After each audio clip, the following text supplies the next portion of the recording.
Future doctors, welcome to my channel Chemistry by Sir Farhan. Today we are going to solve MDCAT past papers of topic Fundamental Concepts of Chemistry. This is the second part and I am hopeful it will help you out in upcoming medical and dental colleges admission test.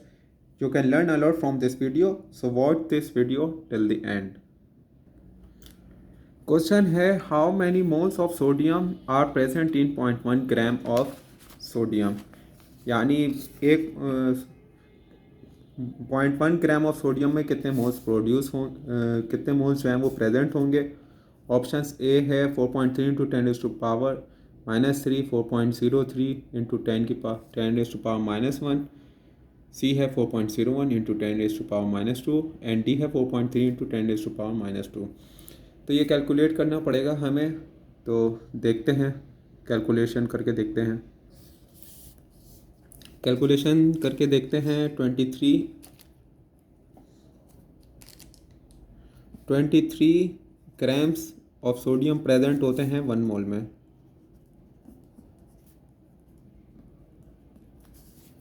One mole में तो 1 ग्राम में कितने मौजूद होंगे. 23 दूसरी side पे चला जाएगा 1/23 मोल सोडियम.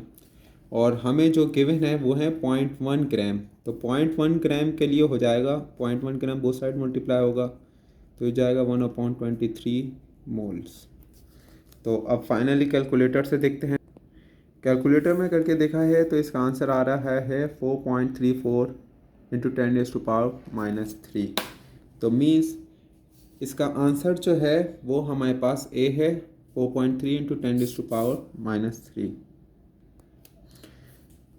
23rd है a researcher has prepared a sample of 1 bromopropane from 10 gram of 1 propanol.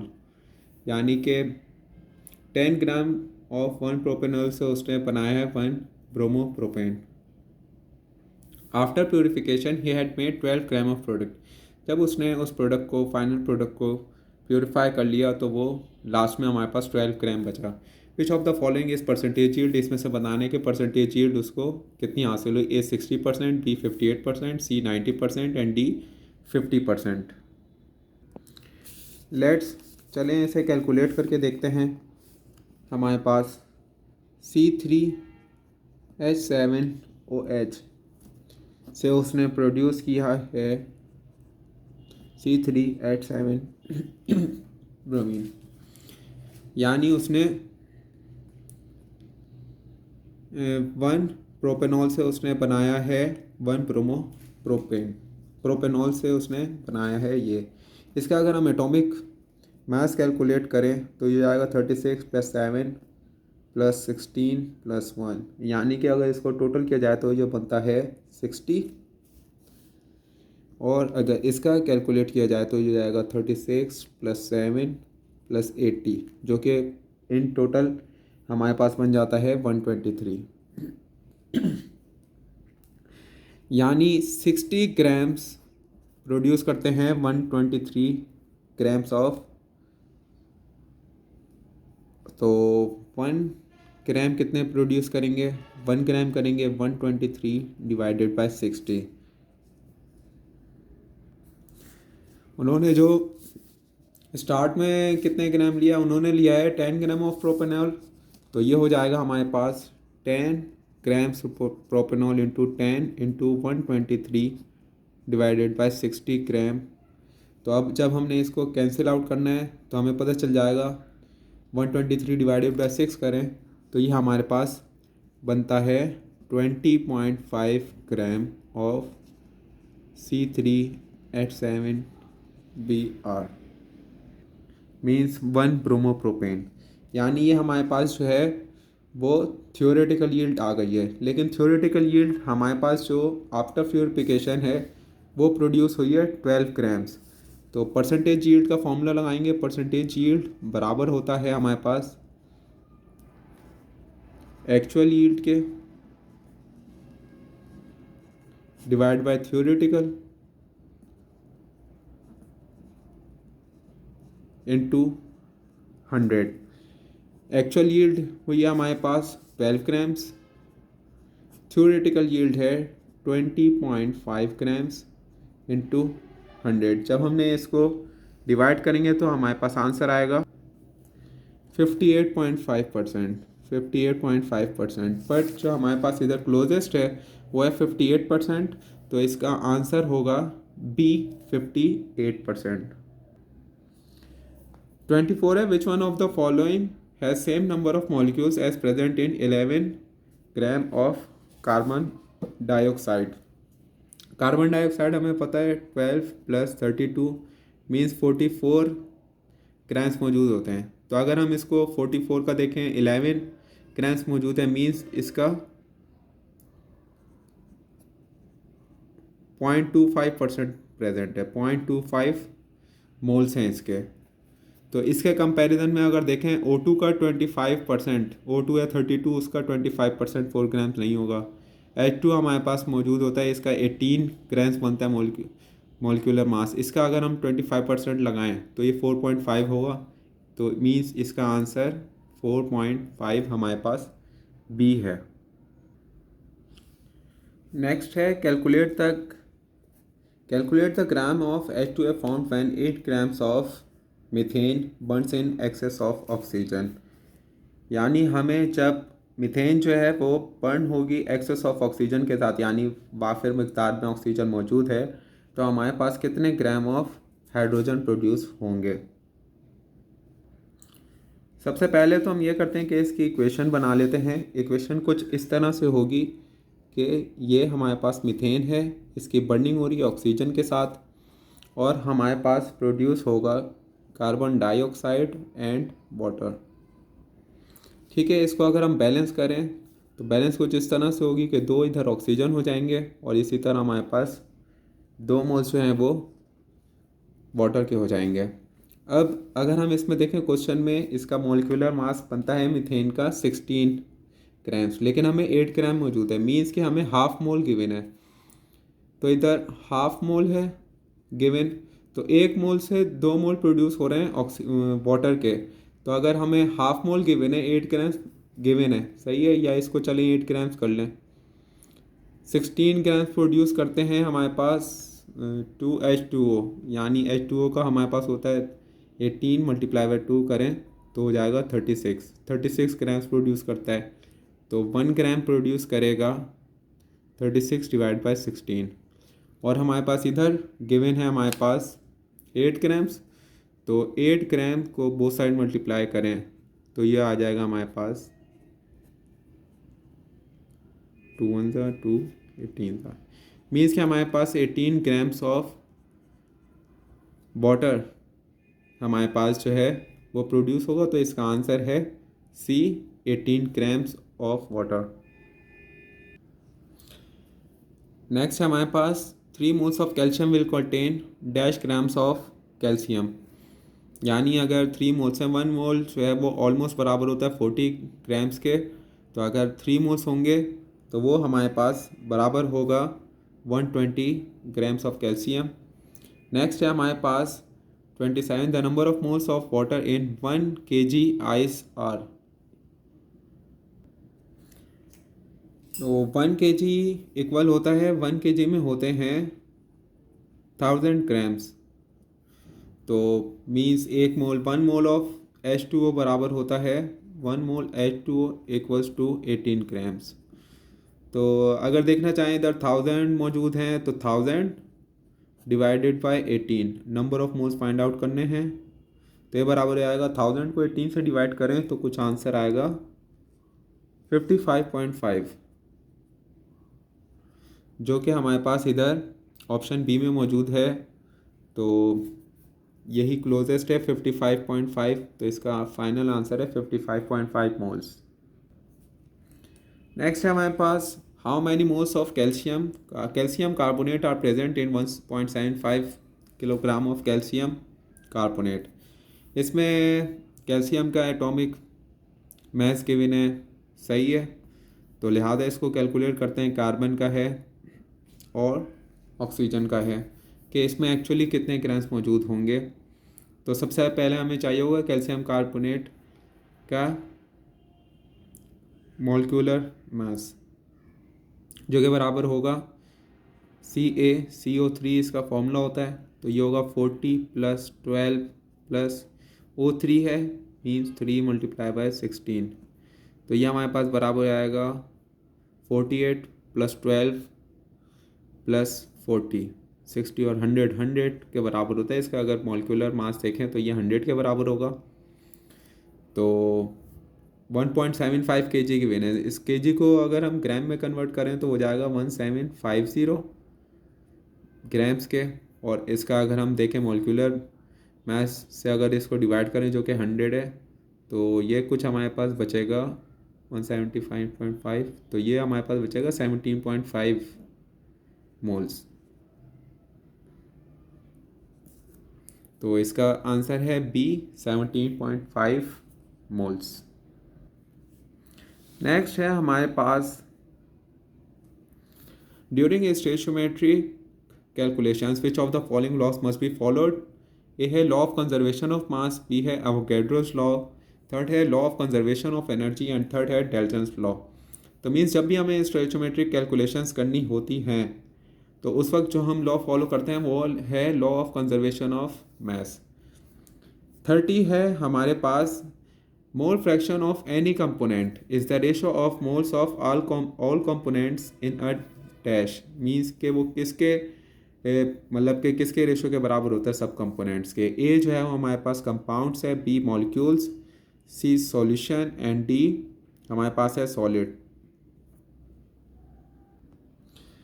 Well we all know that it is equal to solution, C solution, यानी सॉल्यूशन में कितने जो हैं वो कंपोनेंट्स हैं और उनका क्या रेशो है, तो वो हम विद रिस्पेक्ट टू सॉल्यूशन देखते हैं। तो 30 का आंसर है सी solution.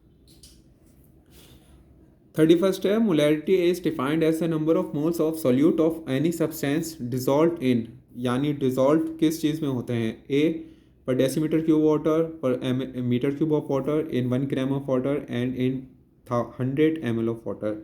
Well we all know that it's per decimetre cube of water. तो it's right answer is A, per decimetre cube of water. 32nd है हमारे पास 10 grams of glucose are dissolve in water to make 100 centimetre cube of its solution, its molarity is, यानी 10 grams of glucose को dissolve किया गया है water में और वाटर का जो सोल्यूशन लिया गया है वो है 100 सेंटीमीटर क्यूब। तो अब हमें इसकी बतानी है मोलैरिटी के, इसकी मोलैरिटी किसके इक्वल होगी। तो हमें इसके लिए यूज़ करना पड़ेगा मोलैरिटी का फॉर्मूला बराबर होता है, अगर हम कोई सोल्यूशन में इसको डिसॉल्व करने जा रहे हैं तो इसका फॉर्मूला इक्वल होगा mass of solute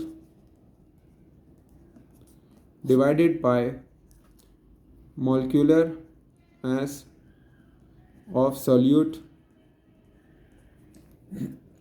into 1000 divided by volume in centimetre cube, क्योंकि हमें सेंटीमीटर क्यूब में जो है वो गिवन है तो लिहाजा हम करेंगे। तो सबसे पहले तो हमें ग्लूकोज का मॉलिक्यूलर मास पता होना चाहिए कि इसका जो वो है C6H12O6। तो ये इसका जो है फॉर्मूला है ग्लूकोज का। अगर हम इसका मॉलिक्यूलर मास लें तो जाएगा 12 multiply by 6 H1 multiply by 12, then add करेंगे 16 मल्टीप्लाई बाय 6, तो ये हमारे पास इक्वल हो जाएगा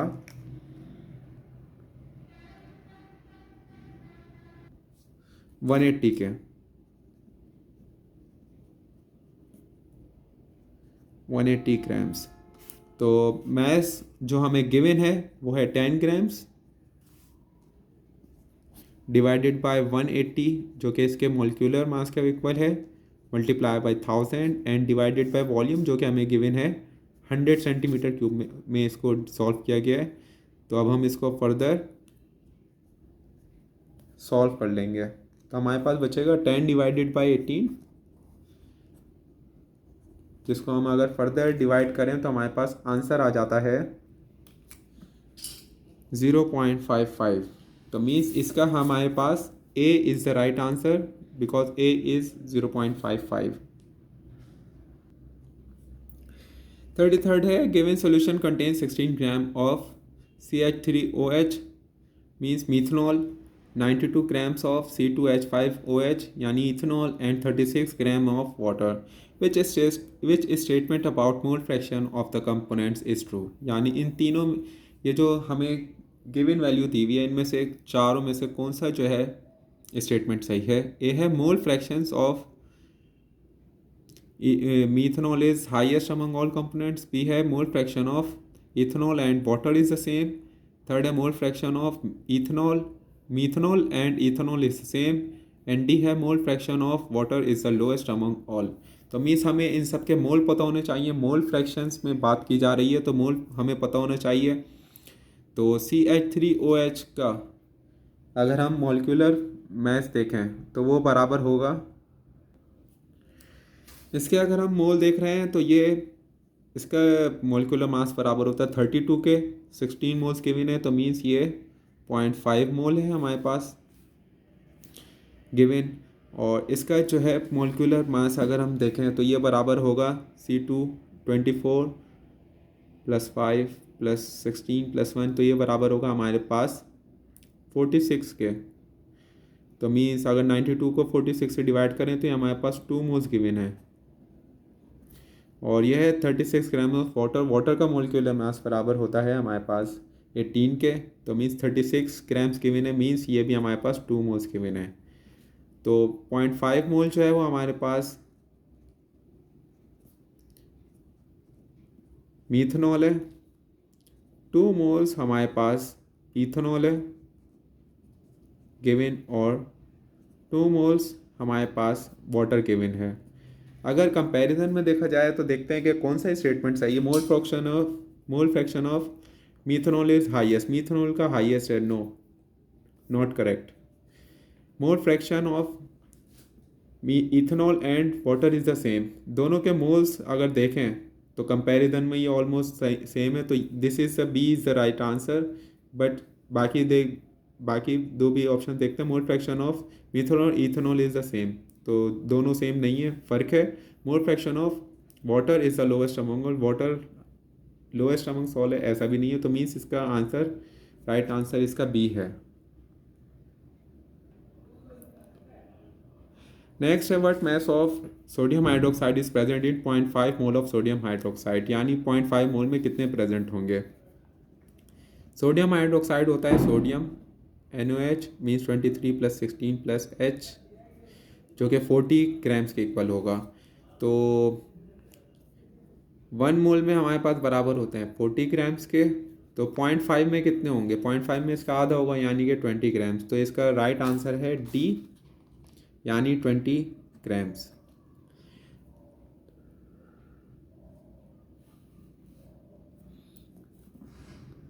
लास्ट है हमारे पास sodium contains 85.5 gram of sucrose.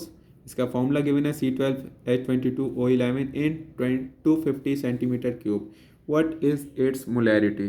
तो मोलैरिटी कैलकुलेट करेंगे बिल्कुल जिस तरह हमने यहाँ पे पहले भी एक क्वेश्चन सॉल्व किया उसी तरीके से, बिल्कुल वही फॉर्मूला के साथ। फॉर्मूला था given mass of solute divided by molecular mass of solute multiply by 1000 and divided by volume, जो कि हमें गिवन होगा इन सेंटीमीटर क्यूब में। तो इसमें हमारे पास 85.5 ग्राम्स ऑफ सक्रोज गिवन है, और अगर इसका हम मॉलिक्यूलर मास कैलकुलेट करें तो वो इक्वल होगा 342 के multiply by 1000 and divided by हमें वॉल्यूम गिवन है 250 सेंटीमीटर क्यूब। तो जब लास्ट में हम इसको कैलकुलेट करेंगे तो हमारे पास इसमें सब कुछ कैंसिल होने के बाद हमारे पास लास्ट में आंसर बचेगा 1 मोलर। तो मीन्स इसका राइट आंसर है 1 मोलर सोल्यूशन, जो कि हमारे पास राइट ऑप्शन डी है। अगर आप इसी तरह के और मज़ीद टॉपिक्स के वीडियोस देखना चाहते हैं और पास पेपर देखना चाहते हैं तो इस वीडियो को लाइक और सब्सक्राइब करना ना भूलें, और आप कमेंट बॉक्स में नीचे अपने जो भी सवालात हैं वो लिख सकते हैं ताकि उस पर हम यकीनन आपके फ्यूचर के लिए जो है वो काम आए। Till then, good bye.